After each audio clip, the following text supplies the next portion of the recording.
নমস্কাৰ বন্ধু বান্ধৱীসকল, যিসকলৰ আত্মসহায়ক গোটৰ ফৰ্ম জমা দিছিলে সেইসকলে ফৰ্ম কাৰ একচেপ্ট হ'ব, কেনেকৈ চেক কৰিব আৰু কি কাৰণত একচেপ্ট হ'ব, কি কাৰণত একচেপ্ট নহ'ব, এইটো ভিডিঅ'ত সবিশেষ জনাই দিয়া হ'ব।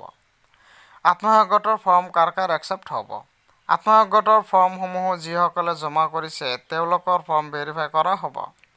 ভেৰিফাই কৰাৰ পিছত অসম চৰকাৰে আত্মসহায়ক গোটৰ সকলো মহিলাৰ বেংক একাউণ্টত পোনপটীয়াকৈ জমা কৰি দিব 10,000 টকাৰ প্ৰাৰম্ভিক অনুদান। হয় বন্ধু বান্ধৱীসকল, ঠিকেই শুনিছে। যিসকলে আত্মসহায়ক গোটৰ মহিলাই ফৰ্ম জমা কৰিছে সেইসকলৰ ফৰ্ম ভেৰিফাই কৰি পোনপটীয়াকৈ জমা কৰি দিব 10,000 টকা।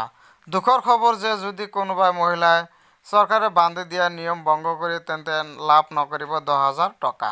চৰকাৰে এই 10,000 টকাৰ পোৱাৰ পিছত যিসকলে মহিলাই এই 10,000 টকা লাভ ব্যয় কৰিব তেওঁলোকৰ আকৌ 25,000 টকা দিব অসম চৰকাৰে। যদি কোনো মহিলাই এই টকা কোনো ব্যৱসায় নকৰে তেন্তে তেওঁলোকে মহিলাই উভতাই দিব লাগিব টকা।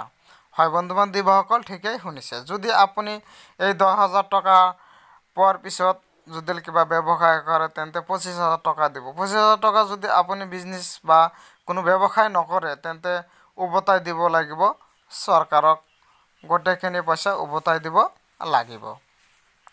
কাৰ ফৰ্ম একচেপ্ট কৰিব চাওক। যিসকলৰ ফৰ্ম একচেপ্ট কৰিব তলত দিয়া এইকেইটা নিয়মত থাকিব লাগিব। DVD লিংক থকা বেংক একাউণ্ট লাগিব। গছপুলিৰ ফটো দিয়া হ'ব লাগিব আৰু বেংক একাউণ্ট দিয়া হ'ব লাগিব। আৰু 4 নম্বৰত চাব, জেনেৰেল কাষ্টৰ 3টাকৈ অধিক সন্তান নথকা মহিলাই লাভ নকৰে 10,000 টকা। যদি আপোনাৰ 3টা সন্তান আছে জেনেৰেল কাষ্টত তেনে আপুনি লাভ নকৰিব।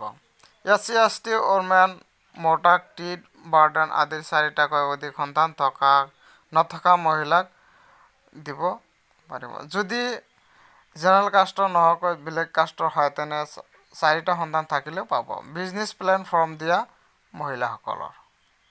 হয় বন্ধু বান্ধৱীসকল, এয়ে আছিল মূল কথা। যদি আপুনি এইটো চেনেল নতুন চেনেলটো ছাবস্ক্ৰাইব কৰি ভিডিঅ'টো লাইক কৰি দিব। Thank U.